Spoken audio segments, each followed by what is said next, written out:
লাগবে না, আমরা কিছু বুদ্ধিজীবী বাড়িছে চায় স্টল বাড়িয়ে কয় ও আগের তারানা বিলে খারাপ আছি, ওহনের তারানা বিলে ভালা কৌ ভালাটা কৌ। আমি কই 17 বছর লাগাইয়া কারবার গড়াইছো 2 মাসে সুযোগ করে লাইবা, এটা লাইলো আনতে আনতে ধরো 4-5 বছর যাইব গা, ঠিক কিনা? এত তাড়াতাড়ি ভালা চাও, খারাপের ভালা মুখে দিয়ে একটা শব্দ বাড়িছে না। আমি তো এই জন্যই কই খারাপ তো সবাই না, 2-4 জন খারাপ থাকে একটা ডাক দেউন না নাই, যেগুলোর কোনো মার্কা নাই, লেবেল নাই, লেবেল ছাড়া। নাউজুবিল্লাহ বলবেন না? আরে কালকে বক্তৃতা দেবে, মাইয়াই লেখা দিছে আম্মা তুমি তো আর মুখস্থ করতে পারতা না, তুমি এটা ফইড়ো চাইয়া চাইয়া ফইড়ো, ইউটিউবে আছে বাহিরে হানতে চাইয়া লইয়া। আর কইলাম না আর কি করছে, বাংলাটারে এমন সেফা করছে এটা সোজা করতে মেইকারও আর অক্ষরটি সোজা করতে পারত না। এই জামানায় ইমান হারা হওয়া খুব সহজ। আপনি যদি গুনাহ করতে চান কোনো চেষ্টা করা লাগবে না। আপনি ঘর থেকে শুরু করে একেবারে রাষ্ট্রের সর্বোচ্চ পর্যায় পর্যন্ত গুনাহ করার জন্য যত আয়োজন, সব আয়োজন রেডি করা আছে। আপনি গুনাহ করতে চাইলে কোনো চেষ্টাও করা লাগবে না। আপনি চা খাইতে যাবেন, ওইখানেও গুনাহ আছে নাই?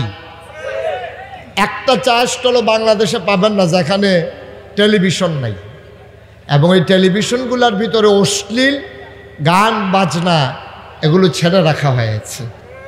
আপনি চা খাইতে খাইতে আপনার মন না চাইলেও আপনি তো আর 2 আঙ্গুল কানের ভিতরে দিয়ে চা খাইতে পারবেন না। আপনার মন চাইলেও আপনি গুনাহ থেকে বাঁচতে পারবেন না। গুনার জন্য সকল আয়োজন আমার দেশে একেবারে গোছানো আছে। এই দেশে গুনাহ থেকে বাঁচা বড় কঠিন।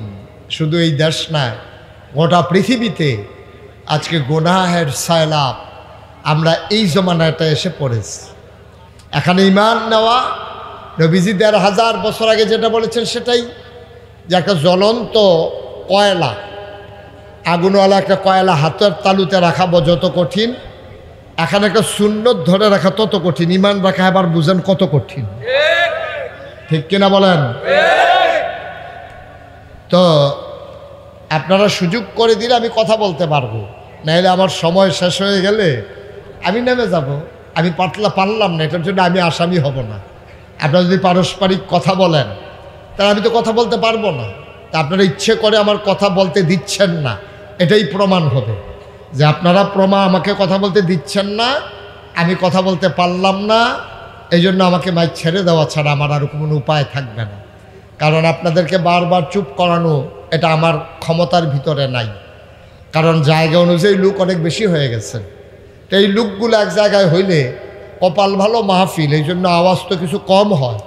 যদি জনসভা হইতো তাহলে তো সারছিলে কাম, আর যদি খানার কারবার হইতো তাইলে তো কি যে এতক্ষণে কয় মাথা ফাটাফাটি গামছা বান্দাবান্দি চলতে আছে, কিয়ামত যাইতে আছে। তো দয়া করে যেহেতু মাহফিলে আসছেন, কোরআনের মাহফিল, একটু সুযোগ করে দেন।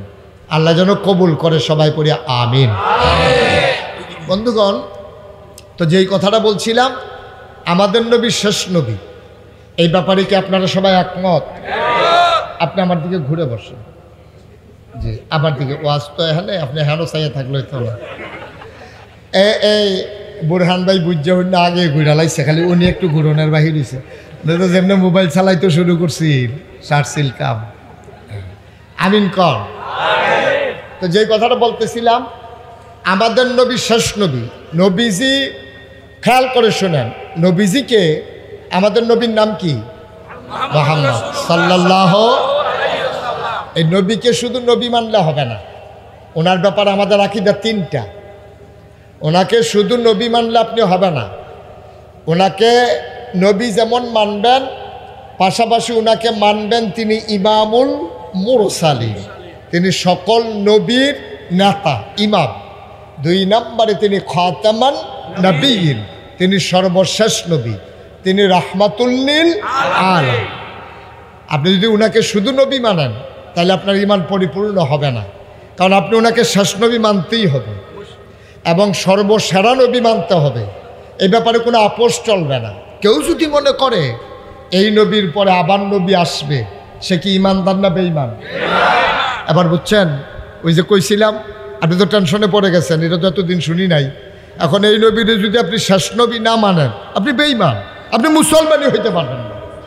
এই জন্য ওনাকে মানতে হবে শেষ নবী, সেরা নবী, এবং তিনি রাহমাতুল্লিল বলেন সুবহানাল্লাহ।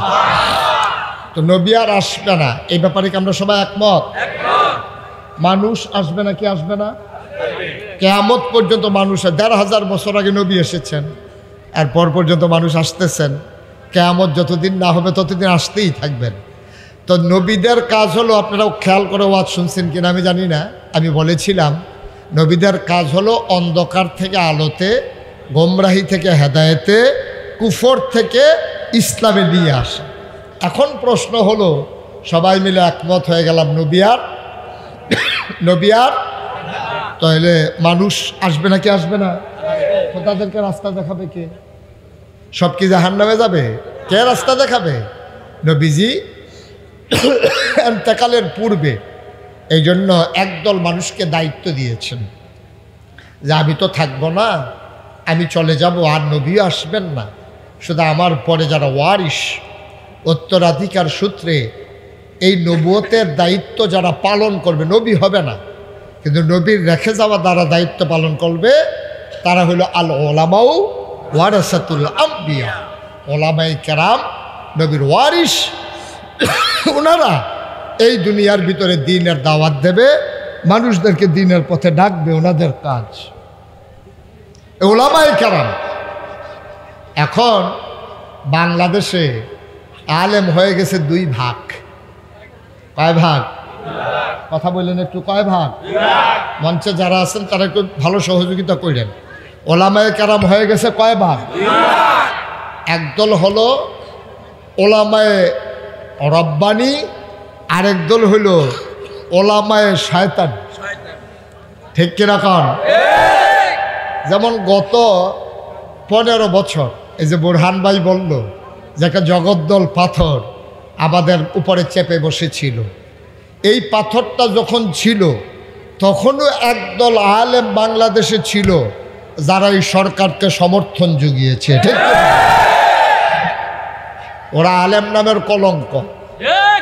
ওরা এই কি বলে শাহবাগে গিয়া ওরা নিজেরা স্বীকৃতি দিয়েছে, আমার জীবনে সবচেয়ে বড় ন্যাক কাজটা আমি করলাম। এটাও তো আলেমে কয়, ওরেও আলেম কয়। পাঞ্জাবি আছে, টুপি আছে, দাড়ি আছে, বড় হুজুর, আরবিও পারে। আর আপনি তো মনে করছেন এবারও হুজুর না। এই আলেম হলো 2 প্রকার, ওয়ারিস যেমন 2 প্রকার। দুনিয়ার ভিতরে আমরা যারা আছি, আমাদের সন্তান সবার কিন্তু সুসন্তান হয় না। কিছু সন্তান হয় আর কিছু সন্তান হয় কুসন্তান আর সুসন্তান। এক নবীর ওয়ারিসদের ভিতরে কিছু হইল সুওয়ারিস, কিছু হইল কুওয়ারিস। কয়েল বোধহয় আছে, কয়েলটা একটু সরাই দেন, এই জন্য আমার কাজ উঠতেছে। কয়েলটা একটু সরাই দেন, কোথায় কয়েল আছে দেখেন, কয়েলটা বন্ধ করে দেন। আপনারা তো মুখ বন্ধ করে রাখেন, আমারটা রাগ করণ লাগে। বাতাসে মনে, এই কয়েলের ধোঁয়ায় মনে করছে একটা মাত্র জায়গা পাইছি, সব জায়গা বন্ধ, একটা জায়গা খোলা আছে, সব বাতাসে দিকে আসো। বন্ধ করছেন কয়েল? একে 2-3 জনে বন্ধ করতে বলছি। বন্ধ মানে নিবাইলাম। হ্যাঁ, এটা বুঝাইয়া কইতাম পারছি না, দোষ আমারে, এবার আর দোষ নাই। ঠিক আছে, নিবাইলাম। হ্যাঁ, আচ্ছা, সবাই পড়ে না আমিন। তাইলে একদল আলেম কি করলো, তারা পাঞ্জাবি গায়ে দিল, টুপি মাথায় দিল, দাড়ি রাখলো। তারা এই সূরত ধারণ করে ইসলাম দ্বারে তারা বেচ্চা খাইছে। আর আরেক দল আলেম তারা ঘোষণা দিয়েছে মামলা হবে, হামলা হবে, জাল জুলুম নির্যাতন হবে, প্রয়োজনে জীবন দেওয়া যাবে, ঈমান দেওয়া যাবে না। রাজি আছে কিনা?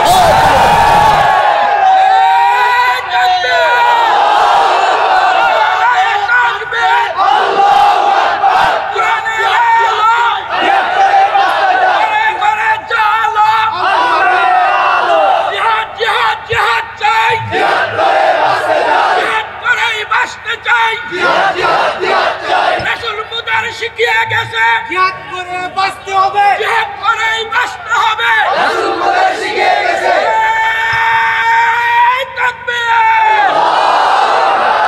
সবাই পড়েন আমিন। প্রকৃত অর্থে ওরাই হচ্ছে ওলামায়ে রাব্বানী। ওরা ইসলামকে বিক্রি করে করে খায় নাই, বংশানুক্রমে একজনের পরে একজন শুধু বৈশা বৈশা খাওয়া। আমি অবাক হয়ে যাই, একটা মানুষের হাত আছে, পা আছে, নাক আছে, চোখ আছে, মুখ আছে, লেখাপড়া জানা একটা মানুষ বৈশা বৈশা, কোনো কাজ নাই, চাকরিও নাই, কোনো ব্যবসাও নাই, কোনো গৃহস্থীও নাই, ছাগলও ফালে না, গরুও ফালে না, দুইটা মুরগা ফাললেও মনটারে বুঝ দিতাম, এই বইয়া বইয়া খাইতে আছে, মনে হয় যেন 5-6 জন বইয়া রয়েছে, আজাইরা খাইতে খেতে আসলে একজন। ঠিক কিনা কন? আজব বাংলাদেশ, আজব বাংলাদেশ। আর এই যুগায় কারা? আমরাই যুগাইতেছি। এই মানুষগুলো ইসলামের উপকারের চাইতে ইসলামের ক্ষতি করেছে বেশি। ঠিক কিনা কন? সুতরাং আপনি এই পথে চলতে গেলে নবীরে কাফেরেরা ছাড়ে নাই, আর আপনারা ছাড়া দেবে? নবীরে না ছাড়ার পরে আল্লাহ নবীকে প্রস্তুত করছেন। কোরআনুল কারিমে 21 পারায় সর্বশেষ সূরা, সূরার নাম সূরা আহজাব, 9টা রুকু 73টা আয়াত।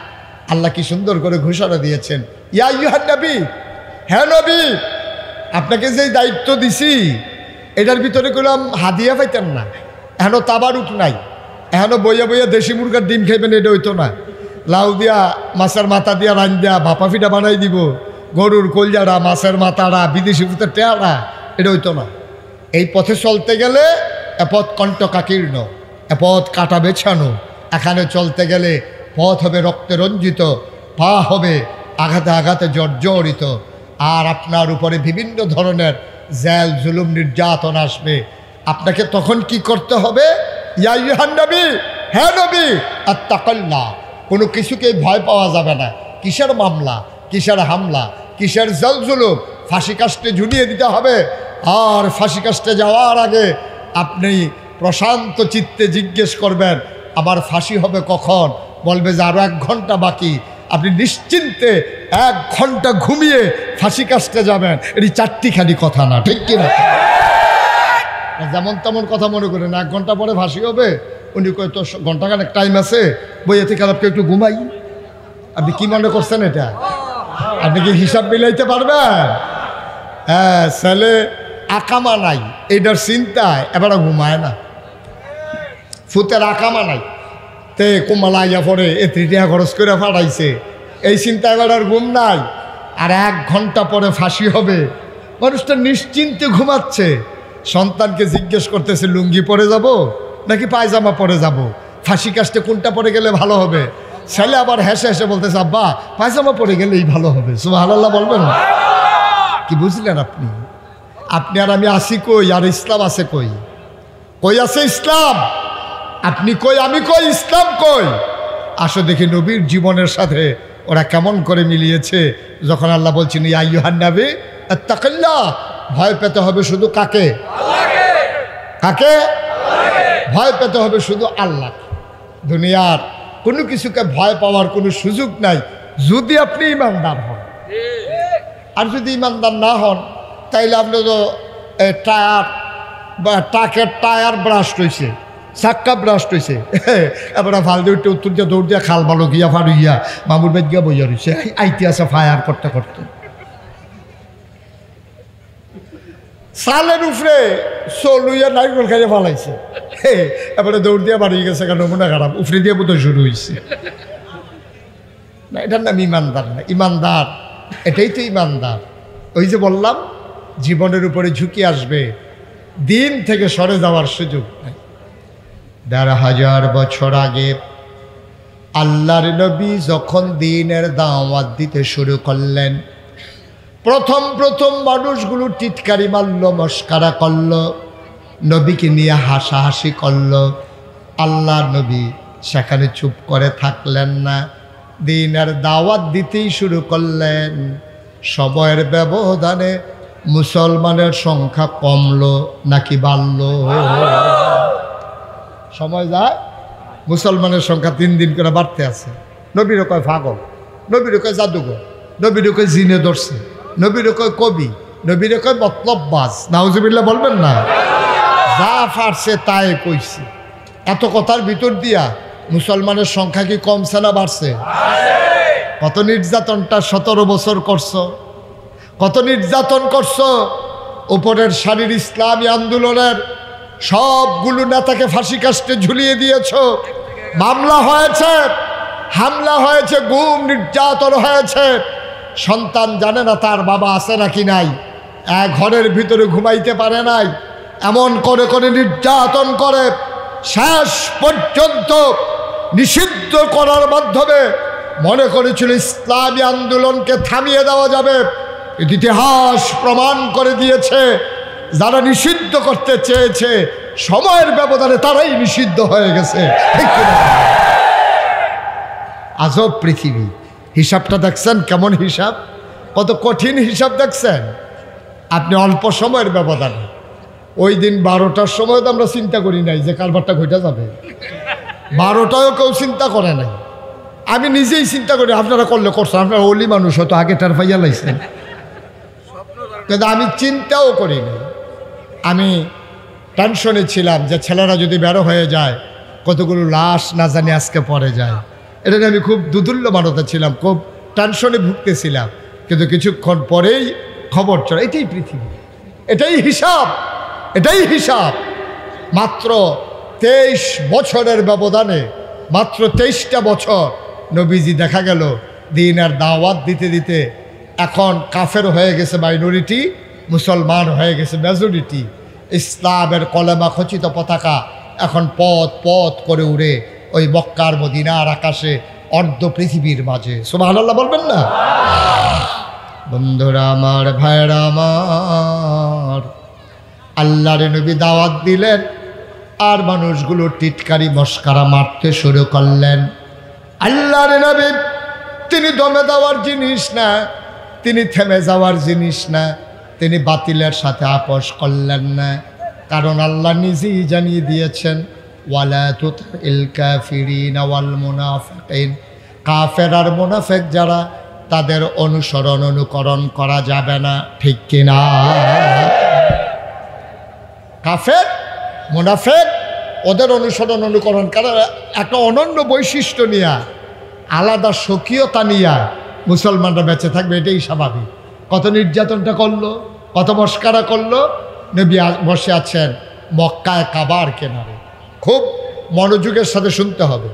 কাবার কেনারে হেলান দিয়া, কাবার দেয়ালে হেলান দিয়া প্রশান্ত চিত্ত তিনি চোখ বন্ধ করে আরাম ফরমাচ্ছিলেন। এমন সময় ইসলামের চরম পরম দুশ্মন আবু জেহেল সে দৌড়েই আসছে। কোত্থেকে একা পাইয়া নবীরে মনে করছে একলা একলা যখন, এখন তো আর দৌড়িনা নাই, এইটাই সুযোগ যায়। সে দৌড়ে আইসা নবীর পেছন দিক দিয়া এই আস্তে আস্তে করে আগাইয়া নবীর গলার ভিতরে ওর গায়ের চাদরটা দিয়ে একটা প্যাচ মারছে। প্যাচ মাইরা নবীজি শুয়ে গেছে, পড়ে গেছে, হাত পা লম্বা হয়ে গেছে, চোখ দুইটা বড় বড় হয়ে গেছে, গালগুলা লাল হয়ে গেছে। নবীজিকে যখন শোয়াই ফেলছে, নবীজি অনেক কষ্টে তিনি বাঁচলেন, তিনি তার হাত থেকে মুক্তি পেলেন। অথচ তিনি যদি ইচ্ছে করতেন নবীজি প্রতিশোধ নেবেন, তাহলে একটা সেকেন্ডের ব্যাপার ছিল। কারণ এই দুনিয়াতে আমরা যারা আছি, আমাদেরকে আল্লাহ দুনিয়াতে যেই ক্ষমতা দিছে, আপনি যখন মারা যাবেন, যখন জান্নাতে যাবেন হাসরের ময়দানে হিসাব নিকাশের পরে, একজন মানুষের ক্ষমতা হবে 70 জন যুবকের মতো। বুরহান ভাই যখন যে দূর জোর শৈল, তখন ওনার শৈল জোর হইব 70 গুণ। সুবহানাল্লাহ কয় না? এটা খালি বুরহান ভাই রইব, আপনারা রইত না। না যেমনি কইতে আসছেন তো এবার রইল হইব, আমরা আর সুবহানাল্লাহ কইয়া লাভ কি হইত? প্রতিটা মানুষের ক্ষমতা হবে 70 গুণ। আর নবীজিরে খুব খেয়াল করেন, শিখন কথা, নবীজিরে দুনিয়ায় যে ফাড়াইছে জান 70 জন যুবকের ক্ষমতা আল্লাহ তাবারক ওয়া তাআলা নবীজিরে দুনিয়ায় দিছে। সুবহানাল্লাহ বলবেন না? যেরকম সুবহানাল্লাহ। একজনের ক্ষমতা জান্নাতে হবে 70 জনের, আর 70 জন জান্নাতি যুবকের ক্ষমতা, তাইলে তাইলে কত হইল? এই 7 7 49, 4,900। এই 4,900 লোকের ক্ষমতা নবীজির হাতে ছিল। এখন আবু জাহেল যখন নবীজির আক্রমণ করতে আইছে, কপাল বালা নবীজি তারে টোহা দিছে না। তে তো টোহা খাইলে তে তো এই মত, এটা কচুয়া না মতলব, তে তো টোহা খাওয়ানোর লগে লগে মতলব ডায়রিয়া হাসপাতাল ফাড়ি গেল কিন্তু ভারতে গিয়া এটা তো ভারতে মিলে এটা কইছে। হ্যাঁ, নবীজি তো প্রতিশোধ নেওয়ার নবী না। আরে কি নবী রে, সুবহানাল্লাহ বলবেন না? ওয়ামা আরসালনাকা ইল্লা রাহমাতাল লিল আলামিন। তিনি প্রতিশোধ নেওয়ার নবী না, তিনি হইলেন রাহমাতুল লিল আলামিন। অর্থাৎ যত জায়গায় আল্লাহ রব, তত জায়গায় আমার নবী রহমত। আল্লাহ হইলেন রব আর আমার নবী হইলেন রহমত। মুসলমান মন দিয়ে শুনো, এই নবীজির গলায় যখন পেঁচ মারলেন, নবী পড়ে গেলেন, নবী ছটফট শুরু করে দিলেন, তার চোখ দুইটা বড় বড় হয়ে গেল, গাল হয়ে গেল লাল। নবীজির গালের কোনাবে পানি পড়তেছে, চোখের কোনাবে। নবীজি মনে করেছেন রুহ বোধহয় কবজ হয়ে যাবে, তার ফুসফুসগুলো দুর্বল হয়ে গেছে। দূর থেকে একটা মহিলা তাকায়া দেখছে আবু জেহেল নবীর সাথে কি আচরণটা করেছে। একটা বৃদ্ধা মহিলা, অসহায় মহিলা, দূর থেকে তাকায়া তাকায়া দেখতেছে যে আবু জেহেল নবীর সাথে কি করতেছে। নবীজিরে পেঁচ দিয়া ফালাই দিছে, নবীজি কোনো মতো ছুটে গেছে, নবীজির বেয়ে বেয়ে পানি পড়তেছে। দূরের থেকে একটা মহিলা দেখা আল্লাহরে ডাক দেখো, আল্লাহ এই অন্যায়ের কি কোনো বিচার নাই? সুবহানাল্লাহ বলবেন না? এই অন্যায়ের কি কোনো বিচার নাই? আপনারা হয়তো শুনেন নাই, আল্লাহর নবী বলেছেন লা হিজাবা বাইনাহু ওয়া বাইনাল্লাহ। যার উপরে জুলুম করা হয় তারে কয় মাজলুম, আর ওই মাজলুম যখন আল্লাহ বলে ডাক দেয়, তার মাঝে আল্লাহর মাঝে কোনো পর্দা নাই। সুবহানাল্লাহ বলবেন? ডাকটা দিতে দেরি, কবুল হতে দেরি নাই। এই নবীজির এই দুর্দশা দেখে, এই অবস্থা দেখে, খারাপ অবস্থা দেখে মহিলাটা দাঁড়িয়ে দাঁড়িয়ে চিন্তা করতেছে, এটার যদি বিচার দেখতাম মনটা খুশি হইতো। সুবহানাল্লাহ বলবেন না? মহিলা তো ইমানদার না, কিন্তু তারপরেও মহিলা নবীজির ব্যাপারে ধারণা ছিল তিনি একজন ভালো মানুষ। ওই মহিলা দাঁড়ায় দাঁড়ায় কাঁদতেছে রাস্তার উপরে। আল্লাহর কুদরত তো, এমন সময় তাকাইয়া দেখে যে ঘোড়া কান পেতে শুনতেছে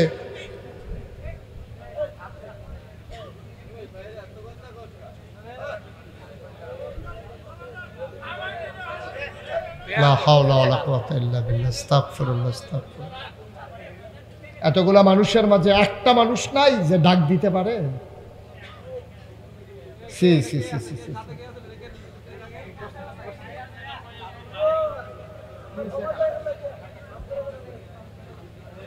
একটু একটু সুযোগ দেন। আমি তো শুরুতেই বলছিলাম যে জায়গা অনুযায়ী মানুষ, এটা মাহফিলের পরিবেশ না, জোর করে করা। আপনারা যদি একটু সুযোগ দেন, আর নাইলে বলে দিলেই হয় যে হুজুর আপনি ওয়াজ করেন না, চলে যান। ওকে ফাইন, আমি চলে যাব, কিন্তু আমার আইনা দাওয়াত দিয়ে আপনারা যদি সুযোগ না দেন আমি কথা বলতে পারবো না। তো এইভাবে আমার ডাইনে বামে যদি কথা চলতেই থাকে, তা আমিও তো একজন মানুষ, আমিও তো মানুষ, তো ওই কথাগুলো কানে আসলে তো আমি ওয়াজ করতে পারবো না। একটু চুপ করে আমাকে সুযোগ করে দিতে হবে। তো যেই কথাটা বলতেছিলাম, মহিলা দাঁড়ায় দাঁড়াইয়া বিচার দিছে কার কাছে? কথা না, কার কাছে? আপনি বলবেন না কার কাছে? কার কাছে? আল্লাহর কাছে বিচার দিলে বিচার পাওয়া যায় নাকি যায় না? দুনিয়ায় বিচারের দরজা বন্ধ করে দেওয়া যায়, কিন্তু আল্লাহর দরজা 24 ঘন্টায়, সপ্তাহের 7 দিন, মাসের 30 দিন, বছরের 365 দিন, একটা সেকেন্ডের জন্য আল্লাহর দরজা বন্ধ হয় না। ঠিক কিনা বলো? আপনি ডাক দিলেও খোলা, না দিলেও খোলা। আল্লাহ সব দেখেন, সব জানেন। তিনি বিচারের জন্য দায়ভার নিয়ে গেছেন। সুবহানাল্লাহ বলেন। বন্ধুরা আমার, ভাইরা আমার, আল্লাহর নবী যখন ছটফট করতেছেন, মহিলাটা মনে মনে চিন্তা করতেছে যদি আমি বিচারটা পাইতাম। কান পেতে শুনলেন ঘোড়ার পায়ের খটখট আওয়াজ শোনা যায়। তিনি চুপ মেরে রাস্তার উপরে দাঁড়িয়ে গেলেন হাত ছড়িয়ে। সামনে যখন ঘোড়ার আওয়াজটা আসলো, তিনি তাকাইয়া দেখে ঘোড়ার পিঠে যে মানুষটা বসে আছে, উনি আর কেউ না, নবীর চাচা, তৎকালীন বীর শ্রেষ্ঠ পুরুষ হজরত আমির হামজা। বলেন সুবহানাল্লাহ। আমির হামজা ঘোড়ার পিঠে চড়ে আছেন, পেছনে শিকার করে এসেছেন, বন্য হরিণ তিনি শিকার করে নিয়ে এসেছেন। পিঠের ভিতরে তীর ধনুক, হাতের ভিতরে বর্ষা, খাপের ভিতরে তরবারি। এমন অবস্থা দেখে মহিলাটা বললেন যে, এই সামনে যখন দাঁড়াইলো তখন আমির হামজা তো ঘোড়া থামিয়ে ফেলছে, লাফ দিয়ে নেমে গেছে। নাইবা বলতেছে, কি ব্যাপার, এই আপনি এখানে দাঁড়িয়ে আছেন কেন? কই তোমাদের গায়ে কি রক্ত আছে? দেখেন হিট করছে কই। আমির হামজারে জিজ্ঞেস করতেছে, তোমাদের গায়ে কি রক্ত আছে? রক্ত নাই মানে? কয় যে তোমার ভাতিজা মোহাম্মদ সাল্লাল্লাহু, তার বাপ নাই বইলা মক্কায় যার যা মন চায় তাই করে। যদি তার আব্বা আব্দুল্লাহ আজকে থাকতো, এ আবু জেহেলকে এই সাহসটা করতো? কই কি করছে? কয় তোমার ভাতিজা মোহাম্মদকে সে মেরে ফেলার জন্য গলার ভিতরে পেঁচ দিছে, এমনি রক্তে দিছে আগুন লাগাইয়া। লেগেছে রে লেগেছে, রক্তে আগুন লেগেছে। আগুন তো লাগা গেছে, সুবহানাল্লাহ বলবেন না? আমির হামজা কইতে কই যে কাবার কিনারেই তো আছে। গেছে পরে আবু জেহেল মুস্কি মুস্কি হাসে। আমির হামজা, নিজের মাথা তো আর নিজে কামান যায় না, মাথা কামাইতে তো আরেকজন লাগে। তো তোমরা বাতিজারে তো আর তোমরা মারতা ফারতা না, এটার লেগে তো আমি লাগে দিছিলাম আর সাইজ কইরা। কই কি করছিলা? চাদর দিয়া পেঁচ দিছিলাম, মরেই যাওয়ার কথা ছিল, কোনো মতে বাঁচছে। তাই নাকি? কহ। আমির হামজা টান দিয়া তার ধনুকটা বের করে আবু জেহেলের মাথার ভিতরে এমন জুড়ে আঘাত করলেন, সে মাথা যখন সরাই ফেললো, এক পাশ দিয়া মাথা ফেটে ফিনকি দিয়া এমনভাবে রক্ত ছুটেছে। ডাক দিয়া বলল, আবু জেহেল, কোনোদিন যেন মোহাম্মদকে আঘাত করবা দূরের কথা, মোহাম্মদের দিকে তাকানোরও সাহস করবা না। সুবহানাল্লাহ বলবেন। আমির হামজা আঘাত করে বাড়ির দিকে রওনা করলেন। বাড়িতে যাওয়ার পরে তাকায়া দেখে নবীর মনটা বড় খারাপ। আমির হামজা পাশে গিয়ে বসলেন, মাথায় হাত বুলালেন। ও ভাতিজা আমার, তোমার আব্বা নাই, তোমার আম্মা নাই, 6 বছর বয়সে মা হারাইছো, জন্মের আগে বাপ হারাইছো। আমরা চাচারা কি নাই? আমরা চাচারা এখনো মরে যায় নাই। তোমার উপর আঘাত করেছে আবু জেহেল, বিনা আঘাতে তার যাইতে দেই নাই। তোমারে পেঁচ দিছিল চাদর দিয়া, আমি তার মাথা ফাটাই দিছি। ও ভাতিজা, আমরা ছেড়ে দেওয়ার মানুষ না, তুমি টেনশন করো না। আজকের পর থেকে তোমার দিয়ে কাউকে চোখ উঁচু করে তাকাইতে দেব না। আল্লাহর নবী মুস্কি হাসি দিয়া কয়, কার মাথা রইল কার মাথা গেল, এতে আপনার ভাতিজা মোহাম্মদ খুশি হতে পারেন না। আপনি বোধহয় আমার সম্পর্কে সেই কথা জানেন নাই। ফাবিমা রাহমাতিন মিনাল্লাহ, ফাবিমা রাহমাতিন মিনাল্লাহি লিনতা লাহুম ওয়ালাউ কুনতা ফাযযান গালিযাল কলব লানফাদ্দু মিন হাওলিক ফাআফু আনহুম ওয়াস্তাগফির লাহুম ওয়াশাবিরহুম ফিল আমর ফাইযা আযামতা ফাতাওয়াক্কাল আলাল্লাহ ইন্নাল্লাহা ইউহিব্বুল মুতাওয়াক্কিলিন।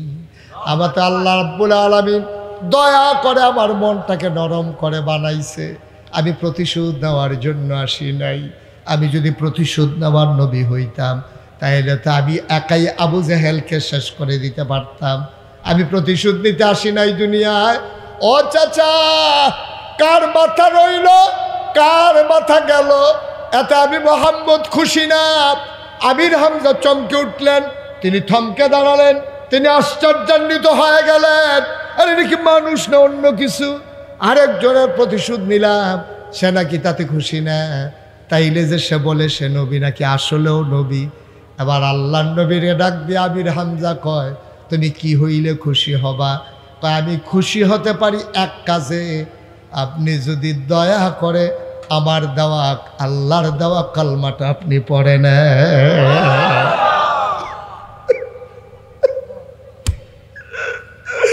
আপনি যদি কালমাটা পড়েন তাইলে আমি খুশি হয়ে যেতে পারি।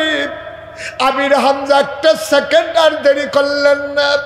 তিনি ডাক দেয়া কয়, মোহাম্মদ, ও মোহাম্মদ, হাতটা বাড়াই দাও। আল্লাহ নবী হাতটা বাড়িয়ে দিলেন। আমির হামজা হাতটা নিয়ে আস্তে করে চুমু খাইলেন। ডাক দিয়া কয়, তুমি খুশি হইতে পারো, আমি আমির হামজা কিচ্ছু করতে পারি নাই।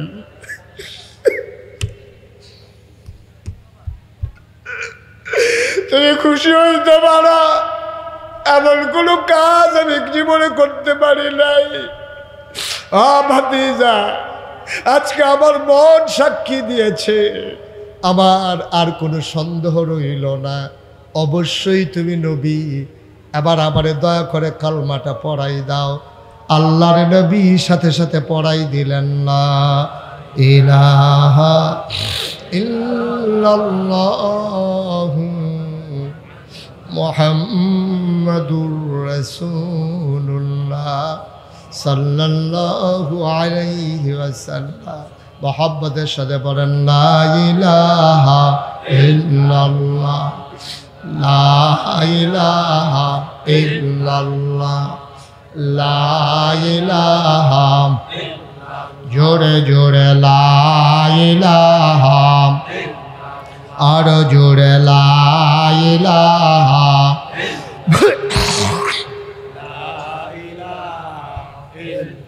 মধুর সুরে লা ইলাহা, মাশাআল্লাহ লা ইলাহা, লা ইলাহা, আসমান জমিন গায়রুল্লাহ, পাহাড় পর্বত গায়রুল, আসমান জমিন গায়রুল্লাহ, পাহাড় পর্বত গায়রুল, শুধু তুমি মাবুদ আল্লাহ, লা ইলাহা লা ইলাহা ইল্লাল্লাহ, লা ইলাহা ইল্লাল্লাহ, লা ইলাহা ইল্লাল্লাহ, লা ইলাহা ইল্লাল্লাহ, লা মাবুদা ইল্লাল্লাহ, লা মাশুকা, লা মাবুদা, লা মাশুকা ইল্লাল্লাহ, লা ইলাহা, জোরে জোরে লা ইলাহা, আর জোরে লা ইলাহা, মধুর সুরে লা ইলাহা, মাশাআল্লাহ লা ইলাহা,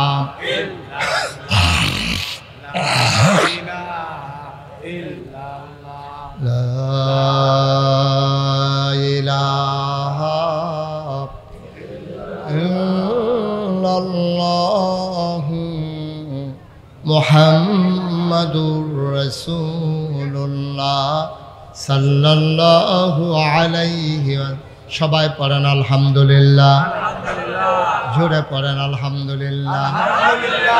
বন্ধুরা আমার, ভাইরা আমার, অত্যাচার এখানেই শেষ হয়ে যায় নাই।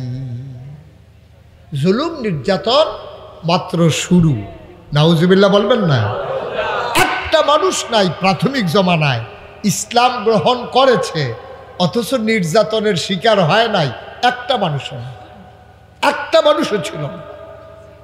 মক্কার একজন সেরা মানুষ ছিল, নাম ছিল আব্দুর রহমান ইবনে আউফ। সুবহানাল্লাহ বলবেন না? উনি খুব ধনী মানুষ ছিলেন এবং শৌখিন মানুষ ছিলেন। উনি একটা পাঞ্জাবি একবারের বেশি দুইবার গায়ে দিতেন না, একবার ধুয়ে নিলে এরপরে আবার গায়ে দিতেন না পরের বার। এবং খুব দামি পারফিউম ব্যবহার করতেন, অনেক দামি আতর, পুরা 1 মাইল 2 মাইল দূর থেকে আতরের গন্ধ চলে যেত। খুব ফ্যাশনেবল মানুষ ছিলেন, শৌখিন মানুষ ছিলেন আব্দুর রহমান ইবনে আউফ। প্রতিদিন নবীর এক নজর তিনি না দেখলে পাগল হয়ে যেতেন, এত আশেক ছিলেন তিনি। প্রত্যেকদিন সকালবেলা ঘুম থেকে উঠেই মসজিদে নববী থেকে বাড়ি কি বলে হারাম থেকে ঘুরে টুরে আইসা আবার নবীর বাড়িতে যাইতেন, গিয়ে এক নজর না দেখলে আম্মাজান খাদিজা রাদিয়াল্লাহু তাআলা আনহার ঘরের সামনে গিয়া নবীজির সামনে দাঁড়াই থাকতেন। তো নবী যখন ঘর থেকে বাড়িলে নবীজির দেখিয়া আস্তে করে তিনি আবার ফিরা রওনা দিত। নবীজি কইতো, ও এদিকে যাও, আইসলা গে রে? আইসলাম আপনার কাছে। কত আমার কাছে আইসো, আমার কিছু না জিগে যাইতেছো কারবার কি? ওই ইয়া রাসূলুল্লাহ যেটার লাগিয়ে আইসলাম এটা সারছে। কই কি লেগে আইছিলে? কিছু তো কই নাই। আইছিলাম একটা নজর দেখার জন্য, দেখছি সব ঠান্ডা। সুবহানাল্লাহ বলবেন? কি নবী আমার চিন্তা করে দেখেছেন সাহাবাদের অবস্থা কি? এক নজর দেখছে শেষ। শুধু বাচ্চা ওয়া করে কান্দে, মায়ের বুকেও দুধ নাই, গরিব মানুষ। এখন বাচ্চারে নিয়ে নবীর দরজার সামনে দাঁড়াইছে। যখন নবীজি আসছে বলছে, দেখো দেখো দেখো, ওই যাইসা পড়ছে। বাচ্চারা ওইদিকে তাকাইছে, 3 দিন পর্যন্ত আর দুধের জন্য কাঁদে না। সুবহানাল্লাহ বলবেন? কি নবী? আব্দুর রহমান ইবনে আউফ নবীর বড় আদরের সাহাবা, বড় সুন্দর মানুষ ছিলেন। সকালবেলা তিনি উঠে নবীর বাড়িতে গেলেন, দরজায় দাঁড়াইয়া সালাম দিলেন, আসসালাতু ওয়াসসালামু আলাইকা ইয়া রাসূলুল্লাহ, আসসালাতু ওয়াসসালামু আলাইকা ইয়া হাবিবাল্লাহ। সালামের জবাব আসে না। একটা লোক আইসা কয়, তোমার নবী আর মক্কায় নাই। সুবহানাল্লাহ বলবেন না? সালামের জবাব নাই। তো উনি বলতেছি, কি ব্যাপার? নবীজি তো আমার আওয়াজ শুনলে দৌড়াই আসে। নবী নাই মানে? কয়, নবীজি রাতের বেলা কই গেছে কেউ জানে না। সকালবেলা আব্দুর রহমান শুই না দৌড়াইয়া বাড়িতে আসছে। আইসা আন্দাজ করছে, রে নবীজি বুধে মদিনায় গেছে। কাপড় চুপড় নিয়া তিনি সন্ধ্যা পর্যন্ত বৈশা রয়েছে। খুব খেয়াল করে, সন্ধ্যা পর্যন্ত বৈশা রয়েছে। সন্ধ্যা যখন হয়েছে, রাতের বেলা বের হয়ে গেছে যে আমিও চলে যাব মদিনায়। যেহেতু নবী নাই, এই মক্কায় আবার থাকার দরকার নাই। সুবহানাল্লাহ বলবেন না? এবার কাপড় চুপড় গুছাইয়া লইয়া যখন রওনা দিছে, রাস্তায় সীমান্ত চৌকি, বিজিবি, আমাদের দেশে বিজিবি না, সীমান্ত চৌকি, এই যুবকেরা পাহারা দেয়। কোনো মক্কার মুসলমান যারে সন্দেহ হয়েছে সে মদিনার দিকে যায় কিনা। তা আব্দুর রহমান তো ফটলা ফাটলা লইয়া টেহাটোয়া লইয়া যখন বাড়িছে, এখন যুবকেরা এসে কয়, কই যান? কয় যে আমি এই মক্কায় আর থাকবো না। কয় কেন? কয় আমি চলে যাব মদিনায়। কারে? এই তো আসামি পাওয়া গেছে। দৌড়ে নিয়ে গেছে দারুন্না দোয়া, মক্কার তৎকালীন সংসদের ভিতরে। বাংলাদেশের সংসদের কথা তো মনে হইলে আর কইয়া লাভ নাই। বাংলাদেশের সংসদ আর সংসদ ছিল না, এটা নর্তকী গায়কী, তারা কাঠ দেখানো হয়েছিল, ঠিক কিনা? এটার ভিতরে যত নর্তকী গায়কী, যেগুলোর কোনো মার্কা নাই, লেবেল নাই, লেবেল ছাড়া। নাউজুবিল্লাহ বলবেন না? আরে কালকে বক্তৃতা দেবে, মাইয়াই লেখা দিছে, আম্মা তুমি তো আর মুখস্থ করতে পারতা না, তুমি এটা পড়ো, চাইয়া পড়ো, ইউটিউবে আছে, বাহিরে হানতে চাইয়া লইয়া। আর কইলাম না আর কি করছে, বাংলাটারে এমন সেফা করছে, এটা সোজা করতে মেয়েকারও আর অক্ষরটি সোজা করতে পারত না, ঠিক কিনা? মানে আজব কারবার ভাই। সব জায়গার ভিতরে রাষ্ট্রীয় অবকাঠামো আছে, বাংলাদেশের রাষ্ট্রীয় অবকাঠামোরে এটারে ভেঙ্গে চুড়ে, এবং রাষ্ট্রের যতগুলা মেশিনারি ছিল, যতগুলা ক্ষেত্র ছিল, সবগুলাকে আজকে ভেঙ্গে চুরমার করে দেওয়া হয়েছে, ঠিক কিনা?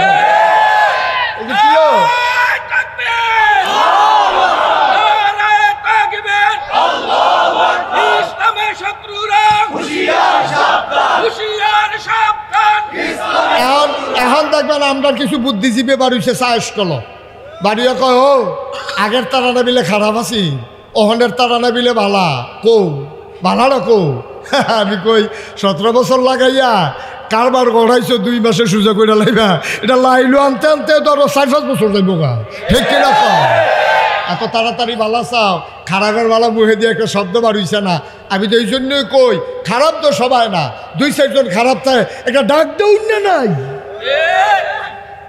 কারবারটা কি? একটা ডাক দেউন না রে, এরকম করে না, এই কথাটাও তো কইন না নাই। আরো কি কয়, আরো কি কয়, আমার বাংলাদেশের স্বয়ং প্রধানমন্ত্রী social media, print media, electronics media সব সাংবাদিকদেরকে সামনে রাইখা এইরকম সুন্দর করে কইছে। আর পুরা পৃথিবীর 800 কোটি মানুষ শুনছে যে আমার ফিওনো 400 কোটি টেহার মালিক, এটা কি একটা কথা কইলে মুহিদে আইলে বড় কই এলাম যায় কথাটা কিতা কইছে এটা চিন্তা করে কখন লাগতো না কইয়া বইছে আমার ফিওনে 400 কোটি টাকার মালিক কপাল বালা জিগাইনা আসিল না কপাল বালা জিগাইনা আসিল না কেউ যদি জিগাইতো ফিওনে যদি 400 আপনি জানি কত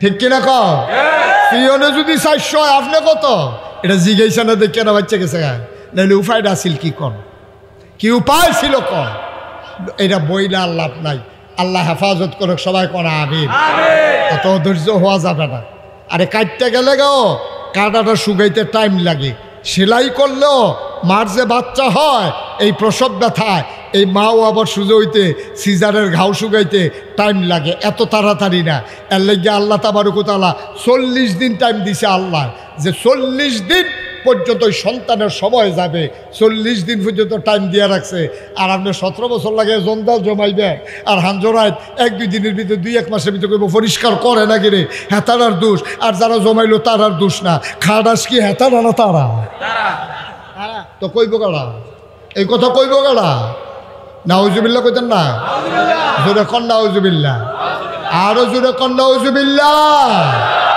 ভাই এটা কঠিন রাস্তা এই রাস্তা বড় কঠিন রাস্তা এমনি এমনি এই রাস্তায় আসা যায় নাই নবী করিম সাল্লাল্লাহু কথা মনে আছে তো নাকি ওই লোকের নাম কি মক্কার যে সাহাবা কি নাম আব্দুর রহমান ইবনে আউফ সুবহানাল্লাহ বলবেন না এই যে ভাই এই যে গাছের লগে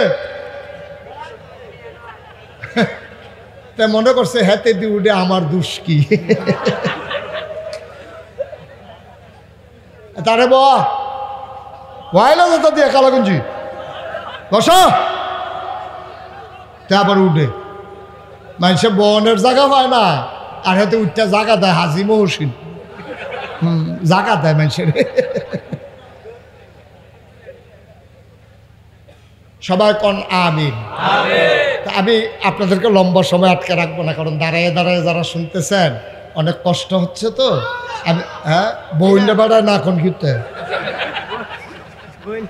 বইন্ড বেড়া কয় না খেরুন্ড বেড়ায় না টের পাইতেছে কি যাইতে আছে সবাই কন আমিন যেই কথাটা বলতেছিলাম খুব খেয়াল করে শুনেন হ্যাঁ তা আব্দুর রহমান এখন যখন ফটলা ফাটলি সহ ধরা পড়ছে কথা মনে আছে তো নাকি লইয়া গেছে সংসদে তৎকালীন সংসদের নাম হলো দারুন না দোয়া তো নিচে পরে আবু জাহেল কয় কেন আমি আব্দুর রহমান ইবনে আরে ভাই সাহেব ঘর কি ফলা মানে আপনার ধরছে গেলে তাও আমি যাইতাম না ইসলাম মদিনায় কয় যাইবেন সমস্যা কি মক্কায় থাকতেন মনের দলে মদিনায় যাইবেন ব্যাগের ভিতরে গিয়ে চেক কর ব্যাগও চেক করে দেহে টেহা পয়সা কাপড় চুপড় ভাই সাহেব এই টাকা কি মদিনার না মক্কার খুব খেয়াল করেন কেউগুলো তো মক্কার টাকা তো মক্কার টাকা আপনি মদিনায় নিয়ে যাবেন এটা কি মানা যায় টাকাগুলো রাইখা যান গায়ের কাপড় পাঞ্জাবিটা যে গায়ে দিছে এই কাপড়টা কোন জায়গার কয় মক্কার কয় খুলে ফেলেন আব্দুর রহমান বুঝে ফেলছে এরপরে সে লুঙ্গির কথা বলবে আব্দুর রহমান বলতেছে ভাই সব রেখে দাও শুধু আমাকে মদিনায় যেতে দাও আমার কিচ্ছু লাগবে না আমার বাড়ি ঘর জায়গা জমি টাকা পয়সা ওই খেজুর বাগান কূপ সব রেখে দাও শুধু আমাকে যেতে দাও আবু জেহেল বলে যে না মক্কার মানুষ মদিনায় যাওয়ার কোনো সুযোগ নাই বাড়িতে গিয়ে বসে থাকো সন্ধ্যা পার হল পাখিগুলো পন্ডিরে ঘুমিয়ে পড়েছে গরুগুলো গোয়াল ঘরে ঘুমায় শিশুরা মায়ের বুকে মুখ রেখে ঘুমায় প্রিয়তম স্বামী প্রিয়তমা স্ত্রীকে নিয়ে ঘুমিয়ে পড়েছে কেউ জাগনা নাই আব্দুর রহমানের দুই চোখের মাঝে ঘুম নাই তিনি আস্তে করে উঠলেন এখন আর সাথে কিচ্ছু নিলেন না তিনি খালি গায়ে লুঙ্গি পরে বেরো হয়ে গেলেন কেউ যেন সন্দেহ করতে না পারে ওই শেষ রাতে সবাই যখন ঝিমায় আব্দুর রহমান আস্তে করে মক্কার বর্ডার ক্রস করলেন তিনি হাঁটা শুরু করলেন মদিনার রাস্তায় দিন যায় রাত যায় দিনের বেলা গুহায় লুকায় আর রাতের বেলা তিনি ইশারা ইঙ্গিতে বুঝে বুঝে হাঁটেন হাঁটতে হাঁটতে একটা খেজুরের বাগানের কাছে যখন গেলেন তিনি চুপ করে খেজুরের বাগানের ভিতরে লুকিয়ে গেলেন তিনি যখন খেজুরের বাগানে লুকানো হঠাৎ করে শুনতে পেলেন আসসালাতু খায়রুম মিনান নাওম তিনি বুঝে ফেলেছেন আমি বোধহয় মদিনার কাছাকাছি চলে আসছি।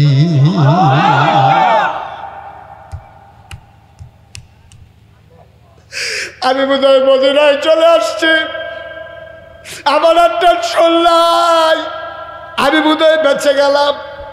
এই চিন্তা করে আব্দুর রহমান ইবনে আউফ খেজুরের বাগান থেকে বের হলেন, ঠান্ডা পানি দিয়ে ওযু করলেন।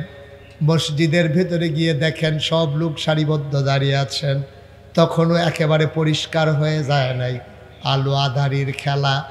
আব্দুর রহমান পিছনে কোনায় গিয়ে মাথা গুজে বসে আছেন। নামাজ হয়ে গেল। নবীজির অভ্যাস ছিল নামাজ শেষ করে তিনি মুসল্লিদের দিকে ঘুরে বসতেন। আল্লাহ নবী ঘুরে বসলেন, আবার তিনি উঠে দাঁড়ালেন, ডাক দেয়া কয়, ও আমার সাহাবারা, কারো কোনো বিপদ আপদ আছে নাকি বলো, কারো কোনো সমস্যা আছে নাকি? নবী সবার দিকে তাকাইতেছেন। হঠাৎ করে নজর পড়ে গেল খালি গা, উস্কো খুস্কো চুল, দাড়িগুলো তার এলোমেলো, ধোলায় মাখা, চোখগুলো গর্তে, ওই বুকের পাঁজরগুলো দেখা যায়। নবী তাকাই রইলেন অনেকক্ষণ, ডাক দেয়া কই, কোনায় মানুষটা যে বসে আছে, এটা কি আমার আদরের আব্দুর রহমান না?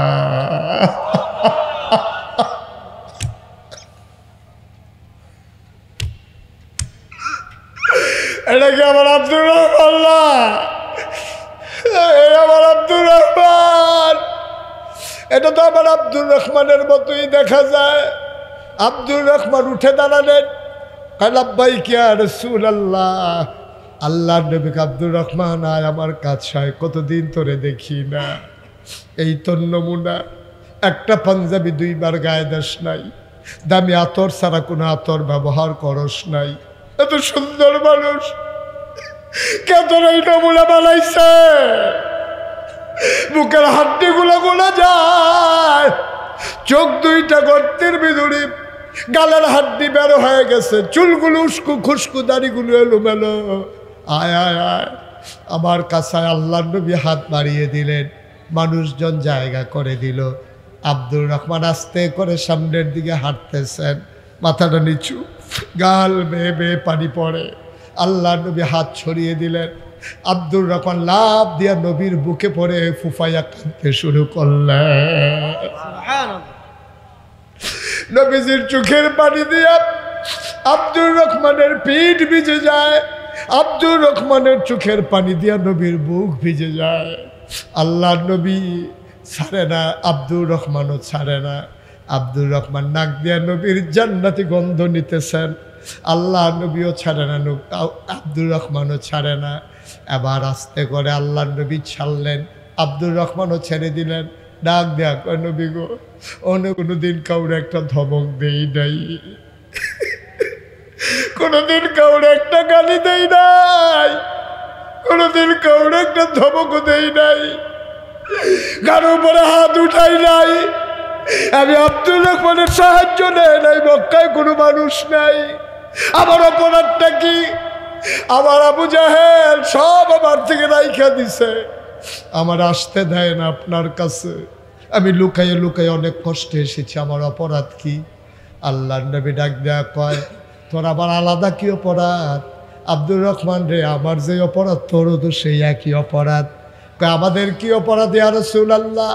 আল্লাহর নবী কয়, একটাই অপরাধ, ওয়ামা নাকামু মিনহুম ইল্লা আইয়ুমিনু বিল্লাহিল আজিজিল হামিদ। একটাই অপরাধ, আমরা মহাপরাক্রমশালী ওই এক আল্লাহর উপরে ঈমান এনেছি, ঠিক কিনা? আমাদের কোনো অপরাধ নাই, আমরা কারো উপরে জুলুম করি নাই, ফাইল আটকাইয়া ঘুষ খাই নাই, আমরা মানুষের উপরে নির্যাতন করি নাই। পট পরিবর্তনের পরে অন্য দলের যারা লোক, তারা প্রতিশোধ নিয়েছে ইসলামী আন্দোলনের কারণে, ইসলামী আন্দোলনের লোকের কারণে। কারো একটা গায়ের পশমেও টান পড়ে নাই, ঠিক কিনা? নবী যেমন প্রতিশোধ পরায়ণ ছিলেন না, আমরা যারা নবীর আশেক, আমরা যারা নবীর উম্মত, আমরা যারা আল্লাহর জমিন আল্লাহর দ্বীন কায়েম করতে চাই, আমরাও মন্দিরগুলো পাহারা দিয়েছি, আমরা মানুষের অফিসগুলো পাহারা দিয়েছি, কোনো বাড়িতে আগুন লাগাইতে আমরা দেই নাই, কোনো অফিস থেকে সম্পদ লুট করতে আমরা দেই নাই, মন্দিরগুলোতে আগুন লাগাইতে আমরা দেই নাই, ঠিক কিনা বলেন?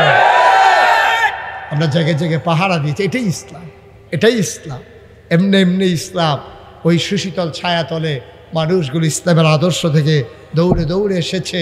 আর সেই মানুষ তৈরি করার জন্যে আজকে বকচরে এই ইসলামিয়া মাদ্রাসা প্রতিষ্ঠা করা হয়েছে। শুধু শুধু করা হয় নাই, এটা যারা তৈরি করেছেন তাদের একটা সৎ উদ্দেশ্য আছে, একটা ন্যাক উদ্দেশ্য আছে, তাদের একটা অভিষ্ট লক্ষ্য আছে।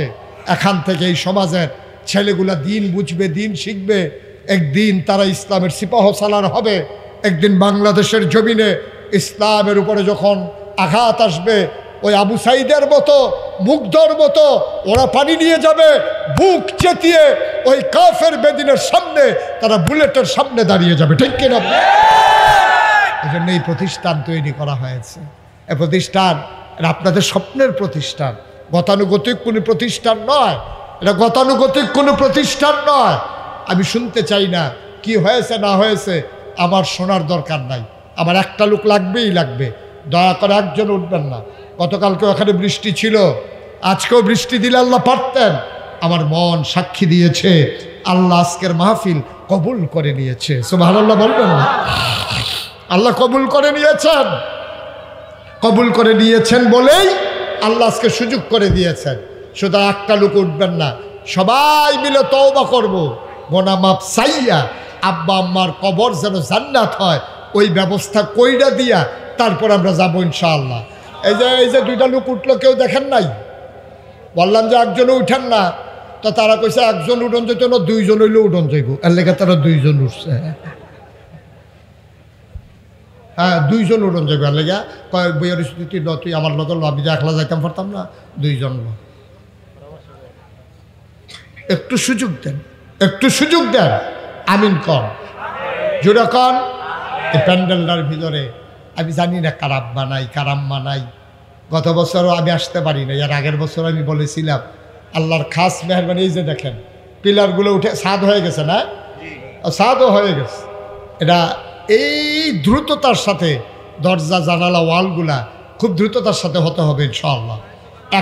হ্যাঁ, টাইলসও লাগাইবে, সময় বালা লাগার না, অসুবিধা কি? মাশাআল্লাহ, আল্লাহ যেন কবুল করে সবাই কোন আমিন। এই একজন এই লোক আছেন যে হুজুর ইনশাআল্লাহ এই সিমেন্ট লাগবে, কয়েক হাজার ইট লাগবে না ওয়াল দেওয়ার পরে দরজা জানাটা দেখি ঘরটা একটা লাইন করণ যায়নি। একজন লোক দাঁড়ান যে হুজুর ইনশাআল্লাহ বেশি দরকার নাই আমার, যে হুজুর আমি 1000 ইট দেব। 1000 ইট, আপনি টাকা পয়সা লাগবে না, 1000 ইট দেবেন। আছেন একজন? উঠেন না, বারবার বলতেছি উঠে উঠি দরকার, পারলে দিবেন না পারলে নাই। 1000 ইট চাইছি, মাত্র 1000 ইট। আছেন একজনও? পারবেন? আল্লাহ কি হইল, দিবেন আপনি? 1000 ইট দিবেন। আছেন একজন? নাই। এতগুলো মানুষের মাঝে আমি মুশতাক ফৈজে 1000 ইট ছিলাম মাদ্রাসার জন্য। আর নবীর সাহাবারা বাড়ি ঘর জায়গা জমি সব ফালাই দিয়া মক্কা ছেড়ে মদিনায় চলে আসছে। আমরা ইসলাম কায়েম করব, ইসলামকে সুন্দরভাবে দেখতে চাই, একটু হাত না বাড়াইলে হবে না তো। মাশাআল্লাহ, বুরহান ভাই, আমার প্রিয় ভাই, আমার কলিজার ভাই, এই মাহফিলের সভাপতি বানাইছো, জান্নাতের ভিতরও আমার ভাইয়ের একটু মর্যাদার জায়গা দিয়ে দিও। এভাবে উঠতে থাকেন তো মাহফিল সুন্দর থাকবে খুব। বুরহান ভাই, আল্লাহ তাআলা 1 নম্বরে 1000 ইট দিল। আল্লাহ কবুল করো, মঞ্জুর করো, মনের আশা পূরণ করে দাও, দানের হাদিয়া সোনার মদিনায় পৌঁছে দাও, কামাই রোজগারের রহমত আর বরকত বাড়াইয়া দাও। 2 নম্বরে আরেকটা লোক আমার দরকার, হুজুর আমিও দিয়ে দেব 1000 ইট। 2 নম্বর 1000 ইট। গরিব হবেন না, মরে যাবেন না, মাদ্রাসা সাক্ষী দেবে। কিয়ামতের ময়দানে মাদ্রাসা আপনার জন্য সুপারিশকারী হয়ে দাঁড়াবে। এই মাদ্রাসার ছেলেগুলা ইয়া দাঁড়াবে আপনার সামনে, 2 নম্বরে পারবেন একজন 1000 ইট। হ্যাঁ কি নাম কই আপনি সুলাইমান ভাই? জনাব সুলাইমান ভাই প্রকাশ আচ্ছা ঠিক আছে প্রকাশ। আহা কি হইল ভাই, কই কথা বলবো আমি? জনাব সুলাইমান ভাই নাম বলতে চায় না, থাক নাম করার দরকার নাই, থাক। উনি দেবেন 1000 ইট। বলো মারহাবা। নাম বলতে চায় না, আগে যেই নাম কইছি সেই নামে, এখন নাম কইতে চায় না আমার ভাই। উনি দেবেন 1000 ইট। বলেন মারহাবা। কবুল করো, মঞ্জুর করো, মনের আশা পূরণ করে দাও, দানের হাদিয়া সোনার মদিনায় পৌঁছে দাও। একটা লোক আমারে মিলাইয়া দাও 10 বস্তা সিমেন্ট। 10 বস্তা সিমেন্ট দেবেন একজন দাঁড়ান। এবার সাল্লাহ 2000 ইট হয়েছে, দরজা জানালা বাদ দিলে মোটামুটি আগাই যাবে ইনশাআল্লাহ। হ্যাঁ ফরেন ইট আরো বেসন লাগে আমরা। সাসারের সুহেল ভাই আমার ভাই, উনি দেবেন 1000 ইট। হয়ে গেল 3000 ইট। আর ইট লাগবে না, আমার একটা আইডিয়া আছে, ইট হয়ে যাবে। একজন লোক লাভ দেয়া দাঁড়াও, হুজুর আমি দিয়ে দেব 10 ব্যাগ সিমেন্ট। আপনি কি নাম? মাহবুব আলম তালুকদার। আয় আল্লাহ তাআলা তালুকদার সাহেব মাহবুব ভাই, উনি দেবে 10 বস্তা সিমেন্ট। কবুল করো, মঞ্জুর করো, মনের আশা পূরণ করে দাও, দানের হাদিয়া সোনার মদিনায় পৌঁছে দাও। আর একটা লোক আমারে মিলাইয়া দাও 10 বস্তা সিমেন্ট। কে 10 বস্তা সিমেন্ট? লিখতেছে হ্যাঁ কি বলবো? আল ইত্তেহাদ যুব কল্যাণ সংগঠন। তারা কোট না না এত বড় সংগঠন কি আর 10 বস্তা দিবে? 20 বস্তা সিমেন্ট দিবা? দিব ইনশাল্লাহ।